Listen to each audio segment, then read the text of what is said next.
Good evening. Here's top news newsletter, starting with the headlines. Terrorists continue to suffer losses during Syrian army operations. Al-Jafari Commission of Inquiry on Syria bias has a political purpose. New U.S. Defense Chief arrived in Kabul to discuss withdrawal. The army units continue its operation against the foreign-backed terrorists across the country, inflicted losses on them. Army units killed dozens of terrorists in the Latmaniya, Makin, Al-Qasr al-Wustani, and Duwayz in the Hama countryside. Army units in cooperation with the Popular Defense Group killed many terrorists on the Tadmuriya and Jbab al-Hamad in the Homs countryside.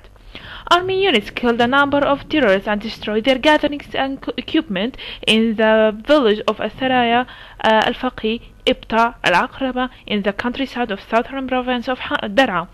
An army unit kills a number of terrorist organizations members in Mazhara village in the countryside of southern Quneitra province. Syria's permanent envoy to the UN, Bashar al-Jafari, said the Syrian government has always expressed reservation on the work of so-called Independent Commission of Inquiry on Syria, which was formed by the Human Rights Council. This commission is biased and was found for political purpose and a hidden agenda which serves those who support terrorism in Syria. The State and the People, al-Jafari said he added the informal meeting was held outside Security Council that to only represent the opinion of those who talked, pointed out that the commission had never visited Syria and it depend on testimony of those persons who live outside Syria, in particular those who live in camps of Turkey, Jordan and Lebanon. Al-Jafari added that we have now 3 resolutions on combating terrorism, 2170, 2179 and 2199, all about fighting the Islamic State in Iraq and Syria terrorist organization and Jabhat al-Nusra, and about the halt of financing terrorism and stopping the purchase of oil and stolen historical pieces from the terrorists, adding that the Syrian government is the only side which carried out its commitment to these resolutions. On the list prepared by members of the Commission, Al-Jafari said all this propaganda aims to defame the image of the Syrian government, and the question here is what kind of credibility this propaganda may enjoy.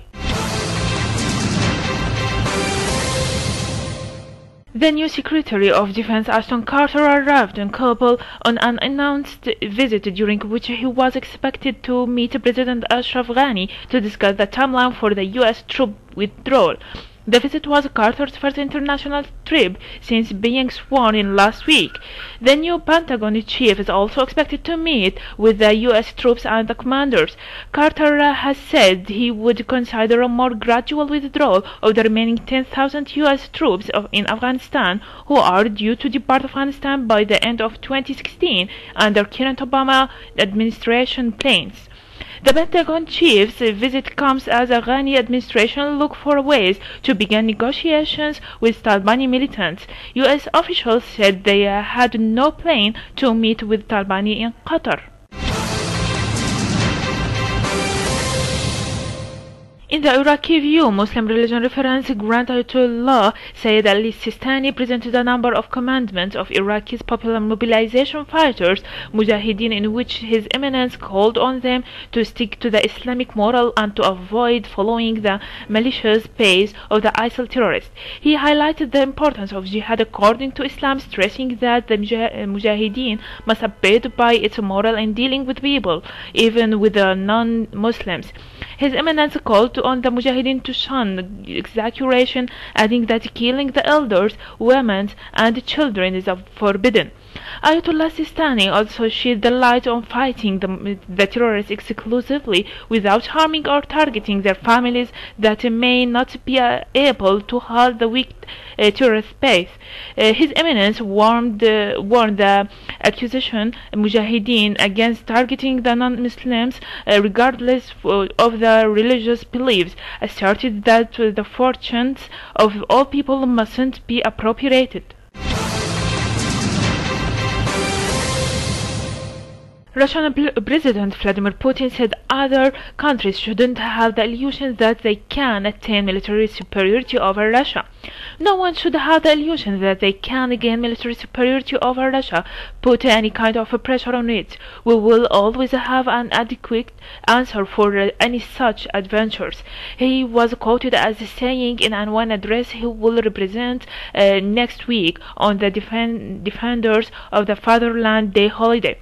The report of Putin's comment came the same day British Defense Secretary Michael Fallon said that Putin posed a real and present danger to the Baltic nations of Estonia, Latvia and Lithuania, all of which are NATO members. In comments published, Fallon said NATO was preparing to repel any possible aggression.